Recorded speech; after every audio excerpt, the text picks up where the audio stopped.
Right, welcome back folks, part 2 on this Peugeot 50cc scooter. I've actually got a few bits for it now. I've actually got myself some fabric to recover the seat. I won't be doing that in this video. I've also got myself a new air filter. It's actually a high flow air filter. That's the only one Moto, where I get my scooter parts from, had in stock, so it's not going to make too much of a difference. And I've also got myself an NGK spark plug, so they didn't have any drive belts in stock, so I didn't get one of them yet.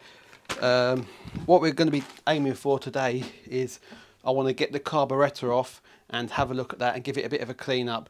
And while the carb's off and we're in that side, we might quickly whip the belt cover off and just have a look in there, see what condition the belt is in. So let's head round the other side, see how we get this carburetor off and give it a bit of a clean out.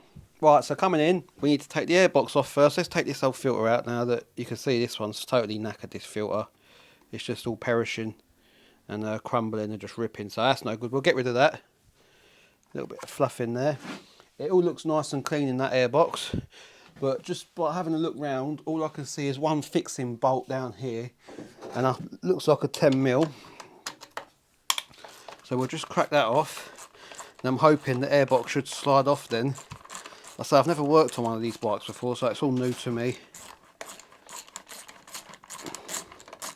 So that's that out. So hopefully that's just fully stuck on there like that, which it is. And it doesn't look too bad, to be fair.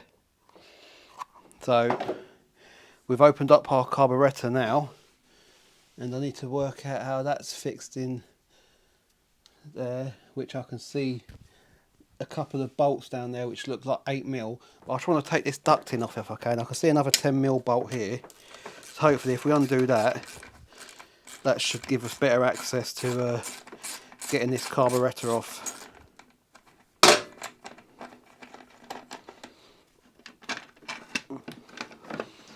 So we'll just pull it out the front way, which, yep, that's just like a airflow. Right, so that's opened up all the carburetor to us now. Now it looks like there's actually 4 bolts, and it does look like we need to take this plastic cover off, which I can see an 8mm bolt there. And I'm just going to have a quick look around the other side, because I should presume there'll be one round here. So we've got an 8mm bolt there, an 8mm bolt there, and an 8mm bolt there. So it looks like it's 3 8mm. So I'll quickly whip this casing off. I'll just show you the casing I'm on about. This big black casing here. So we're going to quickly take that off, and then that should give us access to the 2 carburetor screws that are just behind there. In fact, upon further inspection, I could probably undo these 2 8mm, and that will take the carb off there. So I'm not going to bother doing them for. No point taking them off if we don't need to. So I've got 2 8mm there. I didn't notice them at first, which makes the life a lot easier, because it's less to strip down. Right, so that's them coming out now. So that's that one. And the final one. You just have to excuse me arm for a minute. A bit tight for space here. Right, that's that one there then. So let's just see, and making note that the longer one goes nearer to the spark plug. There we go, so that's just pulled off lovely now. Got a little breather pipe there.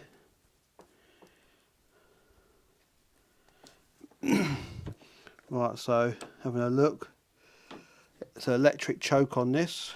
So I'm just going to lift this plastic cap off of here. And then we've got 2 Phillips screws, so we can take them out now. I'm just trying to show you what I can here, because I say we are a bit restricted for space in this corner. Make sure you get yourself a good fitting screwdriver as well for this job. You don't want to be rounding any screws off. Right, so we'll just pull that out. Just lay that to one side. This bike is full of spider webs, this is, where it's been sat. So we've got our fuel line there. Right then folks, so I don't actually need the crimpers because there's actually no fuel coming down.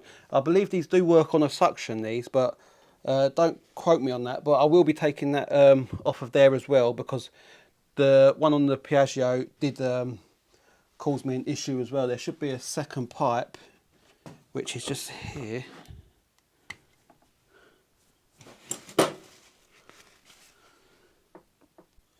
Right, so that is working. That's just proof that the tap's working at the top, the filter. So we'll just stick that back on there so we don't get them mixed up.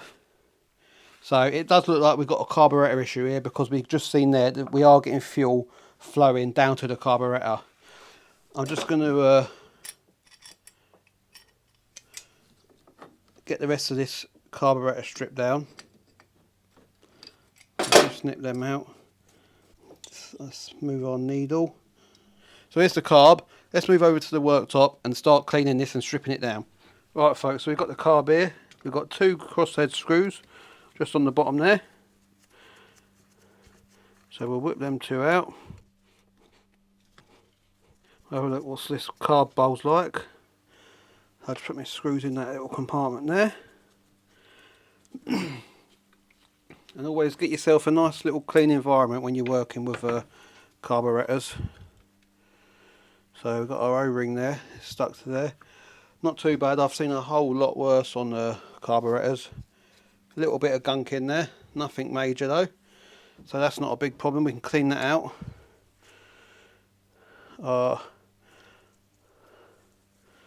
Gasket looks fine. I'm going to go again with this because I haven't got another gasket. So you have got a crosshead here just holding your pin in there for your float. So we'll just untake that out.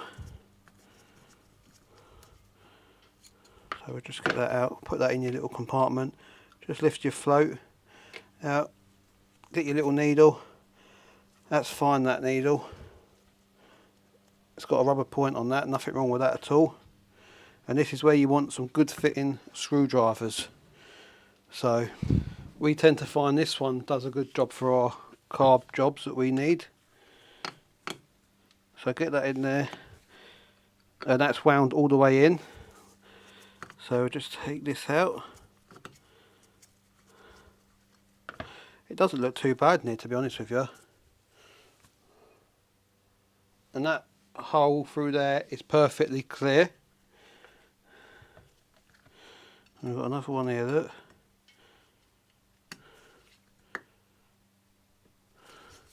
Again, we'll just pull this out. And there is a hole up there as well. And that one is blocked. Just blow it through. Yeah, that's totally blocked, that one. So we know that's a problem. And that's everything down there then. So I'm going to just take this gasket off, because I do want to spray a bit of carb spray in here. You don't want to get carb spray on your rubber gasket, because it can just deform it. So that's as much as I'm going to strip off of this carb. I'm just going to get myself my files from next door. So what we have is these little wire files just to go through the jets and stuff. So just get that smallest one there.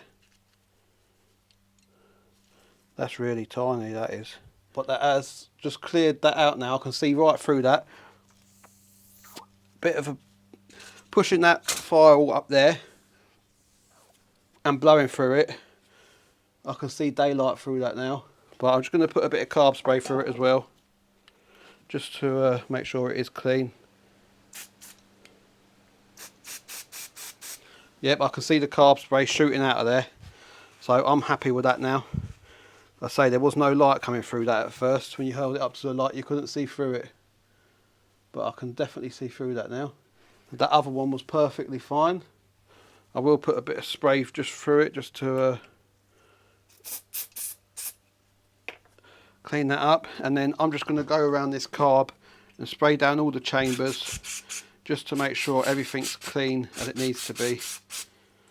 And what I'll finish off with then is I'll just blow everything through with the airline, even through these little jets, just to make sure it's all clean as we want it. And then we can go ahead and reassemble this carb and get it back on the bike. So I'm just going to blow this through with the airline and I'll come back to you. Right then folks, so I've had a little bit of a clear up round here as well, and we're going to get this put back together now. And then that carb just sits on there just like that. And just remember your long screw goes in to the far side. Just start that off, and then you got your shorter one, just goes in there like that. So I'm just going to go around and wind them in now. Come this side, hopefully be out your way then.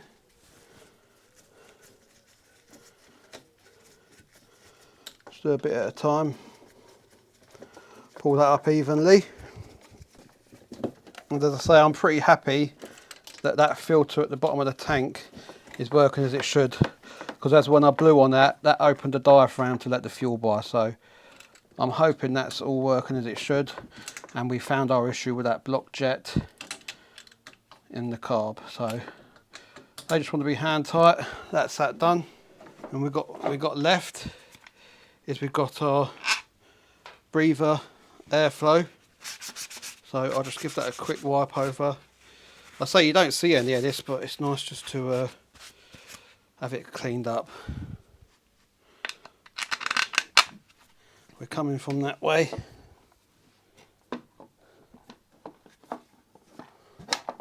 And the mounting bracket was just down there.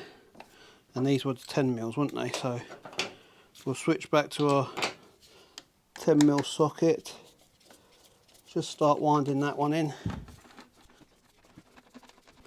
And then we'll be able to go ahead and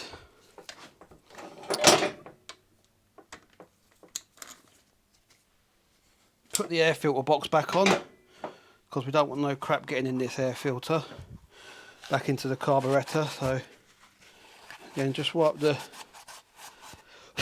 edge of that, and that can just push back in there like that. Get it on your carb, and then just find your screw, wind that back in, and then we can stick our new air filter in, which is just over here, and that goes in just like that. So just find the pins that it locates over for the screw holes, and there we go, that's in there as it should be now. So we'll get your cover for the airbox, and that goes just on there like that. So that's that done. And I've actually left the case off for the top of the choke, but you can actually see that just there, which is quite lucky. So I got away with that, not having to take that off again. So that's everything done carburetor side. So have a clean up on the table, and all this stuff will get blacked up when we've come to finishing the bike. So that's an after job thing when we come to washing it. Right then, so while we've got you here, let's quickly change this spark plug, and that's another job done then. So this spark plug didn't look too bad when I checked it, but we'll change it out as part of the service. Just check everything. Everything's the same. The gaps look perfectly identical. I'm not going to check the gaps on that. I'm happy with how that looked. Right, do this up. Remember, you ain't got to swing off this. You just want to give it that little extra nip just to seal that crush washer. So I'll probably keep this as a backup plug. You never know, because it was a known working one. Could do for testing stuff, that one, so I will keep that.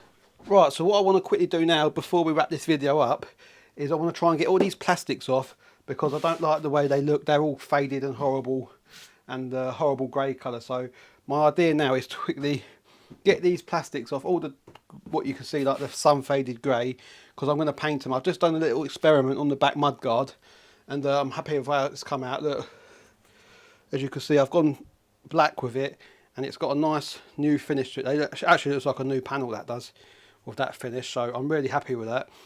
You can see what it looked like before, and I won't bother painting that because you don't see that, because that bit's, the wheel's literally there. So I'm not going to bother painting that, but that's the finish we've got, and I'm really happy with that. That's fully dry now. That's been done about an hour ago, so that compared to that is totally different. It's going to transform this bike a hell of a lot. I say the panels are really good. They're just a bit green from where they've been sitting in the bloke's garden. So compare that to that. That's going to look fantastic against that blue colour scheme there, look. So yeah, I'm going to get the rest of these off.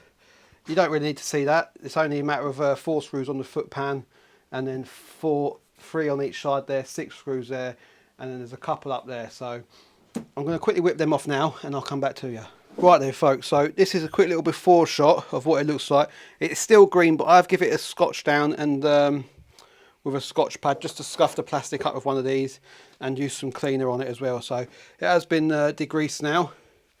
There is actually a cover that goes over that. I've actually took that off, so I'm not too bothered about that finish on that. But this is the finish we've got. It is really matte now, and you see it's all green everywhere. So it is clean though. So I'm going to go outside and get this sprayed up, and I'll show you what it looks like in a minute. Right, folks, so things have moved on a little bit now since I've been waiting for the paint to dry. As you can see there, I've actually got the exhaust back on, and I did tap some new threads to get this heat shield cover on as well. So that's all back on and secure. The reason I've put that on just for now is because I've just got the new battery in the post. That's just arrived. So because we've had the carb off, I want to just try and start it to make sure it does fire up, because if we do have to take the tank out and give that a clean and the little filter, then we'll do that anyway. But I thought we'll just quickly try it now before we stick it all back together. So let's just try it now. So I'll put the ignition on.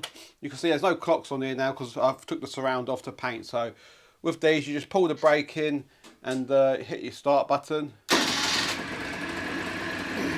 And there you go. That fired up first time. And before it wasn't firing up without easy start going through the air filter. So that engine sounds sweet as a nut. I'm really happy with that. It sounds lovely, that.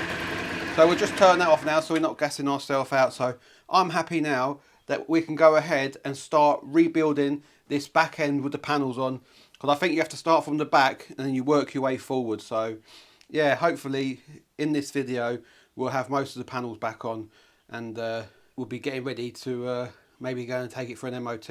But that's not going to be in today's video because I'll have to get it booked in and everything. So hopefully I'm just going to concentrate on today, getting what panels I can back on that are dry enough to do. I've just dropped the foot plate on now. Looks really well in that black. I think I need to sit this on next, and I've just got to take the oil cap off. I don't think I have to take the fuel one off. No, that goes over that. Perfect. Our 2 10mm little nuts that just drop in there. I'm just going to drop them in there for now, not tighten them up yet. We can get the back panels on now. It's just a matter of doing it in sequence because the panels have to sit on top of each other. So coming in now from the back here, we'll just lift these over. And before we get too far in, just remember to plug your lights back in before you start clipping the panels in. That's them back in there. So just spread your panels over your seat box. There we go. So it's just coming together now. Right, folks, so I've got that on now. I've just fixed that up to behind the mudguard.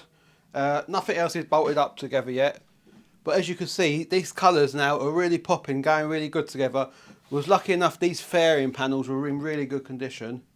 But as you can see, with the new heat-proof painted exhaust pipe, the new freshly painted exhaust cover, and these back to black trims we've painted with a satin black, are really going nice together now. It looks a lot better than that old dingy grey which was covered in green moss. So it is starting to look like a really nice scooter, and it'll be a really good commuter for somebody. So I'm going to whip round now and put these screws in. You don't need to bother seeing that. That's just a bit of a tedious job.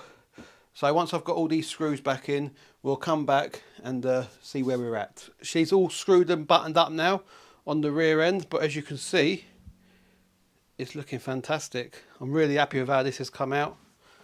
Just coming from this angle. I've still got this seat to recover. I've got some fabric to go over that. Trying to find these seats it's hard work. There isn't any for sale that I've seen online, so it's quite like the Peugeot NRG seats. They was hard to find as well, and if you did find them, they were brand new and they was over 150 quid. So I say it's a cheap moped, as I keep saying. So I'm gonna have a go at covering that. I won't do that on video because I've already re-trimmed a couple of seats on the channel, so you can always look back on that. That was on the Peugeot NRG and the TZR 125 seats I've done. So just coming round here, as you can see, everything looks lovely. The exhaust has been rubbed down and treated with some heat proof paint. That's all been done. All the lights are back on the back, door squeaking, and just come in here, as you can see, it's all looking very well. So I will be sticking a new set of brake pads in the front of this because these ones are knackered. As you can see, the pads come away from there, so I'm not sure if I'll film that again because I say there's a lot of content on the channel of doing brakes on scooters. So what we're going to do now is we're just going to take this casing off here because I've just had the delivery of the new drive belt, so we'll quickly whip this off and get that done in this video, and then that'll be a wrap for this little video. I think it's a bit of a mishmash video, this one, but we'll take a look at that belt. Even if it's good, we're going to change it, so let's get in there. Right then folks, so these are 8mm, so I'm just going to crack them off a minute, just get them nice and loose. I don't believe you need to take the kickstart off. I think you can leave that on. I think that comes off with the casing.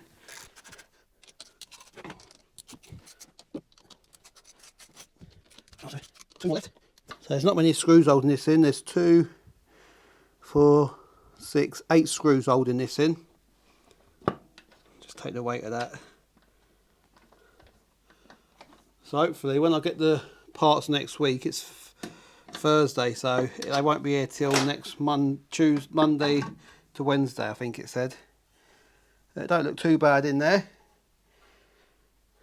Nothing major. So the belt looks alright, and it's actually the original Peugeot one, so I should say this is probably the original one that's been on the bike since 2002. It does look alright. It's not done many miles this, so it probably would go again, but if it's been on there since 2002, that's just over 20 years that, so we'll get it changed and it's give it a nice new fresh one. I've got the new one down here. Hopefully it should be the same size. It was marked up on online as a one. You can see it fits a few different models there. It fits a Honda SH50, a Sky 50, X8R, which we've got 2 of them around the back, them X8R scooters. That's handy to know. And the Peugeot. So yeah, it's a cross between the Peugeot and the Honda, this belt. So just bear that in mind. So if you can't find one for the Peugeot, you can always look for the Honda Sky or the Honda X8R will fit it as well. So right, so I've gone and got the windy gun just so it'll be easier to get it off. Right, here we go. Hopefully it's a left-handed thread. Yep, there we go. And that could have been a bit of a nightmare doing that with a ratchet because you'd have had to hold back on there. So just remember which way how it come off. So we don't need to take the starter out now. So there we go. We can have a look at this belt. Sometimes there is a directional arrow on these belts, but I can't see one on this one. This looks like a universal way. So as I did say, look, it's the original Peugeot belt, this. Let's just check in between. And you can see it's done hardly any work. There's no cracking in between them teeth. That belt is really good actually. But I say we'll be changing it. So we just need to make sure that they are the same size. And I'm happy with that. You can see there's a bit of a stretch on that one. So this one will be nice and tight. And let me just check again, as I say, they do have arrows on them. No, nothing on that, so I'm happy with that. So just pull that clutch again just to get the belt down there, just so you get the best chance. Just get that on there like that. We can get that back on there. just start that off slowly so we're not cross-threading it. That's it. So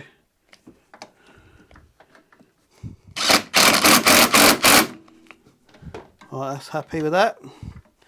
That's all as it should be. So as you can see, it's nice and clean in this housing as well. So normally these are normally covered in all dust from the clutch and the belt breaking down, but it's still lovely and clean in there. Really happy with that. And upon looking at this, I'm going to give it a quick clean while it's off the bike, and I'll assess it then, because I say I don't want to go too mad on it because it is an old bike. But let's just have a quick look. Let me have a clean up and I'll come back to you. You know what I'm all about, folks. It got rubbed down and got painted. I wasn't going to leave it like that. So as you can see, it's looking a hell of a lot better now. We've got some nice silver paint on it, heat proof as well, because these do get a bit warm in there. So I did go along with the heat proof paint. So I'll have a little addition to the Peugeot scooter. So I'm going to leave it here for this little one now. So it's had a bit of a service, it's had a new drive belt, it's had a new spark plug, it's had a new air filter. It's going to be getting new front brake pads. The back brake fine on it, and that's going to be it all for today. Also, I'd like to say super thanks to Gary Ross for dropping us a super thanks again on the channel. He did say get some petrol money for the lawnmowers, but lawnmower season's a bit slow at the minute. So that super chat you actually sent, Gary, actually did pay for that belt. So really appreciate that, mate. And if you haven't already, everyone, hit the subscribe button. It is free to subscribe, and don't forget to check out the other stuff on the channel. We've got car repairs, van day van builds, and other bike builds. So yeah, I'm going to leave it here, and until next time, we'll see you later.